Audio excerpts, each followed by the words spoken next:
आज की वीडियो में हम बात करने जा रहे हैं कि आईपीओ काम कैसे करता है। जैसा कि हमने पुरानी वीडियोस में जाना था, अपने हमारे जो एंटरप्रेन्योर्स हैं मिस्टर रमेश और मिस्टर रोहन, इन दोनों ने सोचा कि क्यों ना हम एक बिजनेस स्टार्ट करते हैं। देन उन्होंने सेंसर प्राइवेट लिमिटेड नाम की कंपनी को रजिस्टर कर लिया। बट उन्हें अपने बिजनेस को एक्सपैंड करना था, मतलब कि ग्रो करना था और ज्यादा। तो इसके लिए उन्हें 100 करोड़ रुपीस की जरूरत थी। देन उन्होंने सोचा कि वो पैसा हम पब्लिक से लेते हैं। देन उन्होंने सोचा हम आईपीओ सेंसर लिमिटेड पब्लिश करते हैं। यहाँ पे आप एक बात नोटिस कर रहे हो, मैं सेंसर प्राइवेट लिमिटेड की जगह पे सेंसर लिमिटेड क्यों बोल रहा हूँ? बिकॉज जब भी कोई कंपनी आईपीओ लेके आती है देन उसमें से प्राइवेट वर्ड हट जाता है। क्यों? क्योंकि वो अब प्राइवेट नहीं रही, now it's public. It's clear? So start करते हैं। सपोज इन्वेस्टमेंट बैंक और कंपनी ने मिलकर डिसाइड किया कि हम 6 लाख शेयर्स लेके आएंगे और उसमें पर शेयर की प्राइस रेंज होगी 1800 से लेके 2100 तक। मेनली कंपनी आईपीओ अपने प्राइस के शेयर्स के रेंज में लाती है, जिसे हम कहते हैं price range of the IPO, जो कि डिवाइडेड होता है लोअर प्राइस और हायर प्राइस में। लोअर प्राइस को हम कहते हैं फ्लोर प्राइस और हायर प्राइस को हम कहते हैं कैप प्राइस। यहाँ पे हमारा फ्लोर प्राइस है 1800 रुपए और कैप प्राइस है 2100 रुपए। आईपीओ में शेयर्स बंडल में मिलते हैं और आईपीओ में एक लॉट की प्राइस ज्यादा से ज्यादा 15,000 तक जा सकती है, उससे ज्यादा नहीं। It's basically depends on share price of the IPO, जिसे कि हम share price of the IPO कहते हैं।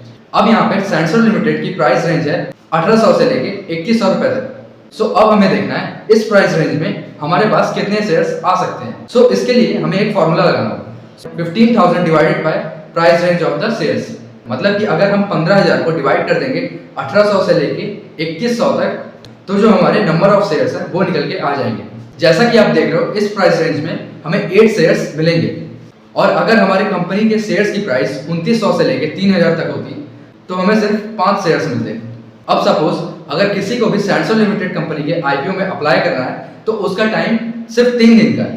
तो 3 डेज के अंदर आईपीओ में कोई भी अप्लाई कर सकता है। बस उसके पास डीमैट अकाउंट होना जरूरी है, जो कि आप ब्रोकर से ओपन करवा सकते हैं।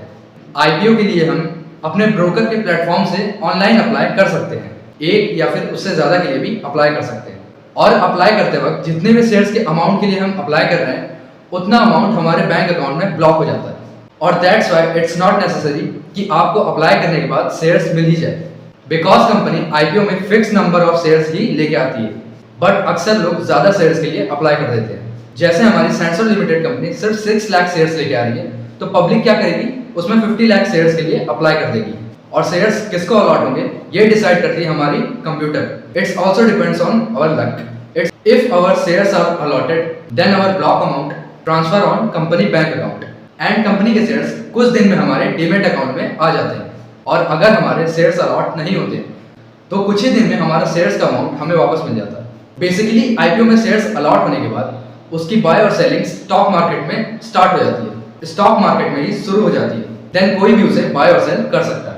When companies sell a shares first time on IPO, then we call it primary market।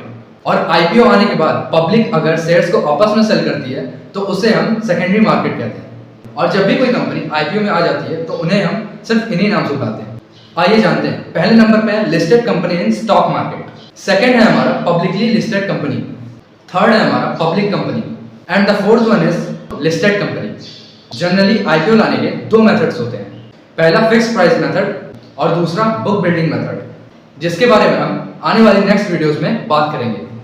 So that's it. अगर वीडियो अच्छा लगा हो तो लाइक कर देना, कमेंट कर देना, शेयर कर देना। तब तक के लिए बाय बाय।